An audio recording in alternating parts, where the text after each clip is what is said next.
Assalamualaikum warahmatullahi wabarakatuh. Kembali lagi di channel kita Chandra Ehwan Official. Pada pertemuan kita kali ini kita belajar mengenal rukun Islam. Okey kawan-kawan dimana saja berada, anakku sekalian, mari kita perhatikan ada berapa rukun Islam. Mungkin ada sebagian yang sudah tahu dengan materi ini, bahkan ada yang belum tahu. Mari kita simakkan video-video yang akan membahaskan tentang rukun Islam. Rukun Islam adalah 5 hal penting yang harus kita lakukan sebagai Muslim. Yang pertama adalah pengertian rukun Islam. Rukun Islam adalah 5 dasar yang menjadi kewajiban setiap Muslim. Rukun Islam adalah pondasi agar kita menjadi Muslim yang baik. Setiap Muslim harus mengetahui dan menjalankan kelima rukun. Rukun Islam yang pertama, syahadat. Asyhadu an la ilaha illallah wa asyhadu anna Muhammadar Rasulullah.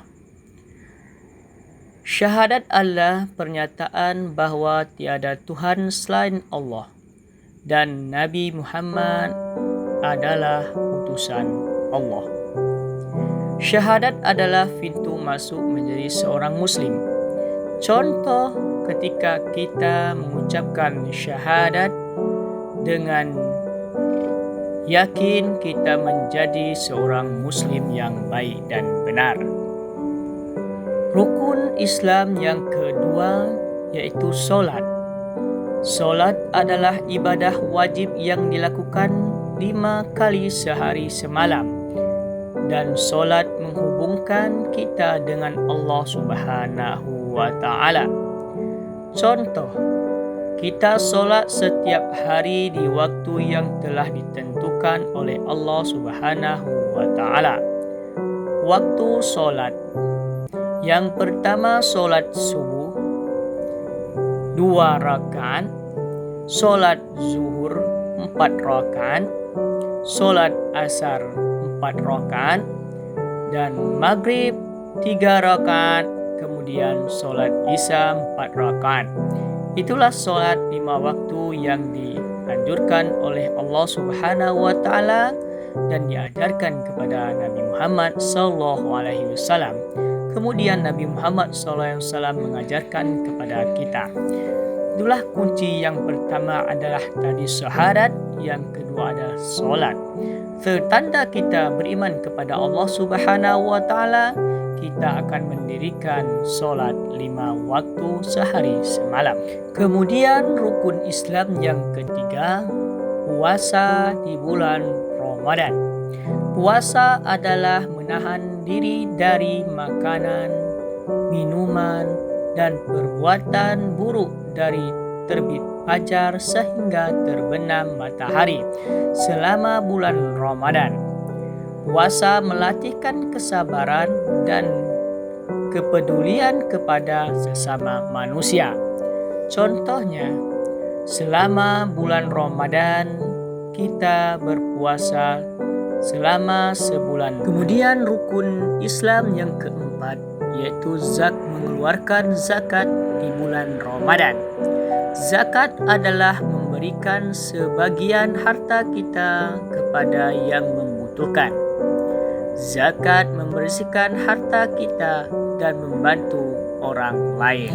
Selanjutnya rukun Islam yang kelima yaitu naik haji bagi yang mampu. Haji adalah ibadah yang dilakukan di Mekah sekali seumur hidup bagi yang mampu. Mengapa rukun Islam penting? Menjadi panduan hidup kita sebagai Muslim, membuat kita lebih dekat dengan Allah Subhanahu wa Ta'ala, mengajarkan kita tentang disiplin, kepedulian, dan ketaatan kepada Allah Subhanahu wa Ta'ala. Bagaimana mengamalkan rukun Islam sehari-hari? Yang pertama kita mengamalkan adalah solat 5 waktu, selalu solat tepat waktu. Kemudian puasa, menahankan diri dari hal-hal yang buruk.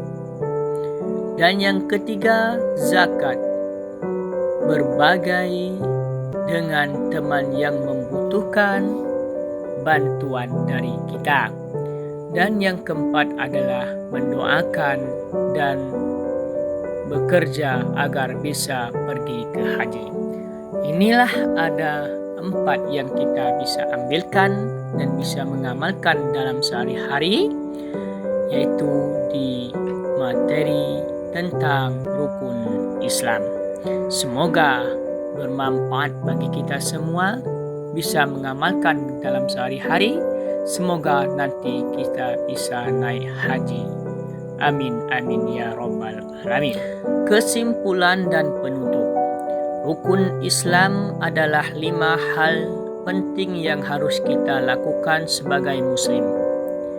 Memahami dan mengamalkan rukun Islam akan membuatkan kita menjadi muslim yang baik. Semoga dengan video kali ini dan pelajaran kali ini tentang rukun Islam, kita bisa mengetahui, yaitu yang pertama, rukun Islam yang pertama adalah syahadat, yang kedua adalah solat, yang ketiga adalah puasa, yang keempat adalah mengeluarkan zakat di bulan Ramadan, yang kelima adalah naik haji yang mampu. Inilah video kita kali ini, yaitu membahas tentang rukun Islam. Semoga dengan video ini bermanfaat. Tonton terus channel kita Chandra Irwan Official. Semoga kita bertemu di kemudian hari. Mohon maaf apabila ada kesalahan, dan kepada Allah kita mohon ampun. Kita tutup melepaskan alhamdulillahirobbilalamin dengan mengucapkan terima kasih. Wassalamualaikum warahmatullahi wabarakatuh.